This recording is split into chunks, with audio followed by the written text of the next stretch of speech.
अवधूत चिंतन श्री गुरुदेव दत्त श्री स्वामी समर्थ. तर आजच्या व्हिडिओमध्ये आपण श्री गुरुचरित्र ग्रंथातील अध्याय 2 याची माहिती घेणार आहोत.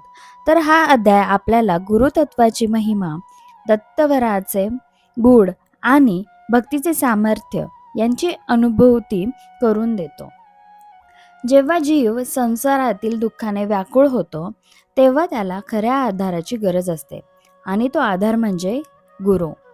या अध्यायात नामधारकाच्या प्रश्नांमधून आणि सिद्धमुनींच्या उत्तरांमधून आपल्याला समजते की गुरु हा केवळ मार्गदर्शक नसून तो साक्षात परमेश्वराचे स्वरूप आहे. चला तर मग पूर्ण श्रद्धेने आणि एकाग्रतेने अध्याय 2 ही दिव्य कथा ऐकूयात. चला तर मग व्हिडिओ स्टार्ट करूयात. तर आज श्री गुरुचरित्र या परमपवित्र ग्रंथातील अध्याय 2 अत्यंत सविस्तर आणि भावपूर्ण रीतीने समजून घेणार आहोत. हा अध्याय केवळ कथा नसून गुरुतत्वाचा गूढ अर्थ उलगडणारा, श्रद्धेला दृढ करणारा आणि भक्तीला पाया मजबूत करणारा आहे. अध्यायाच्या सुरुवातीलाच नामधारकाची अवस्था अत्यंत करुण आणि विचारमग्न दाखवली गेलेली आहे. संसारातील दुःख, अपयश, अनिश्चितता आणि मानसिक अस्थिरता यामुळे तो त्रस्त झालेला असतो. त्याला जाणवते की मानवी बुद्धी, पैसा किंवा बाह्य उपाय यांमुळे खरे समाधान मिळत नाहीत. त्याच्या अंतःकरणातून एकच हाक उमटते, मला खरा मार्ग दाखवणारा गुरु हवा. ही तळमळ म्हणजेच अध्याय 2.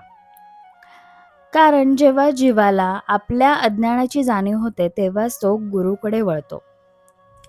तेव्हा सिद्धमुनी त्याला गुरुतत्व समजावू लागतात. ते सांगतात की या सृष्टीचा आधारभूत तत्व म्हणजे परब्रह्म आणि तेच परब्रह्म भक्तांच्या उद्धारासाठी गुरुरूप धारण करते. स्वयं दत्तात्रय हे त्रिमूर्तीचे एकत्र स्वरूप आहेत. निर्मिती करणारे ब्रह्मा, पालन करणारे विष्णू आणि संहार करणारे महेश या तिन्ही शक्तींचे एकत्र तेज म्हणजे दत्तावतार. त्यामुळे गुरु हा केवळ ज्ञान देणारा शिक्षक नसून तो सृष्टीचा संचालन करता तत्व आहे. सिद्धमुनी पुढे सांगतात की जेव्हा पृथ्वीवर अधर्म वाढतो, भक्तांना संकटे येतात, धर्माचा ऱ्हास होतो, तेव्हा दत्तावतार पृथ्वीवर अवतार घेतात. त्यांचा पहिला अवतार म्हणजे श्रीपाद श्रीवल्लभ. आंध्र प्रदेशातील पिठापूर येथे एका सदाचारी आणि वेदशास्त्र पारंगत ब्राह्मण दाम्पत्याच्या घरी हा दिव्य अवतार झाला. या दाम्पत्याने अनेक वर्ष दत्तांची अखंड उपासना केली होती. त्यांना अपत्य सुख नव्हते किंवा पूर्वी जन्मलेली मुले टिकतही नव्हती. दुःख असूनही त्यांनी श्रद्धा सोडली नाही. त्यांनी व्रत, जप, दान आणि दत्त नामस्मरण सुरूच ठेवले. त्यांनी अढळ विश्वासाने प्रसन्न होऊन दत्तानेच त्यांच्या घरी पुत्ररूपाने अवतार घेतला. श्रीपादांचा जन्म होताच घरात अद्भुत तेज पसरले. वातावरण प्रसन्न झाले.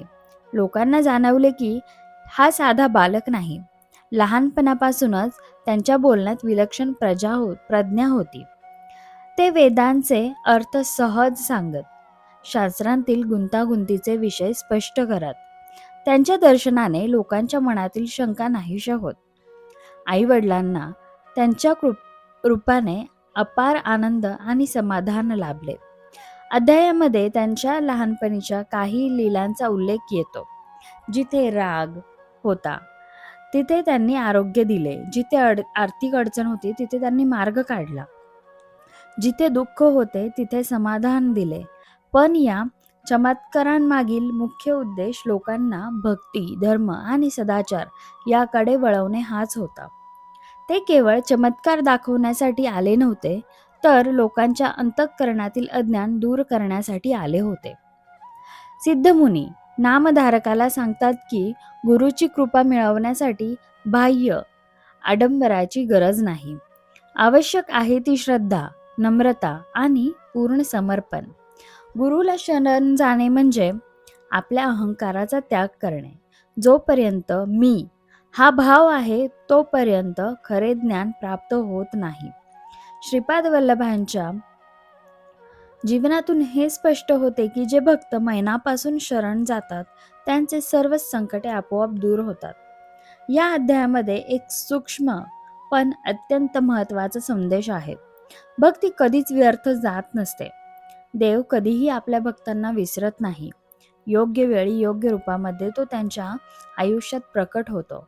संकटे ही श्रद्धेची परीक्षा असते आणि जो त्या परीक्षेत टिकतो त्याच्यावर गुरु कृपा वर्षवते. अध्याय दुसरा आपल्याला शिकवतो की श्री गुरु हा जीवनाचा दीपस्तंभ आहे. अज्ञानरूपी अंधारामध्ये तोच प्रकाश देतो. संसाररूपी समुद्रातून तारण्यासाठी तोच नाव आहे. म्हणूनच आपणही नामधारकाप्रमाणे अंतःकरणातून प्रार्थना करूयात.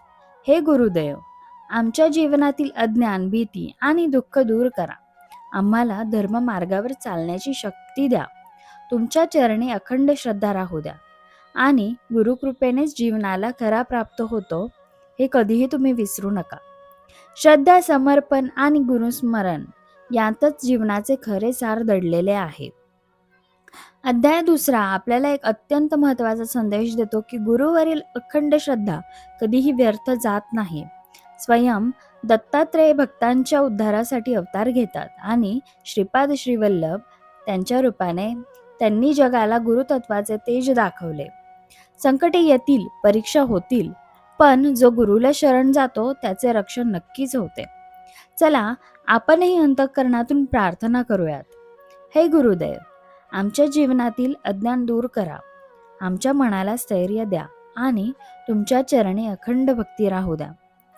जर तुम्हाला हा अध्याय आवडला असेल तर व्हिडिओला लाईक करा, शेअर करा आणि चॅनलला सबस्क्राईब करायला विसरू नका, जेणेकरून अशाच आध्यात्मिक आणि प्रेरणादायी कथांचा लाभ तुम्हाला सतत मिळत राहील.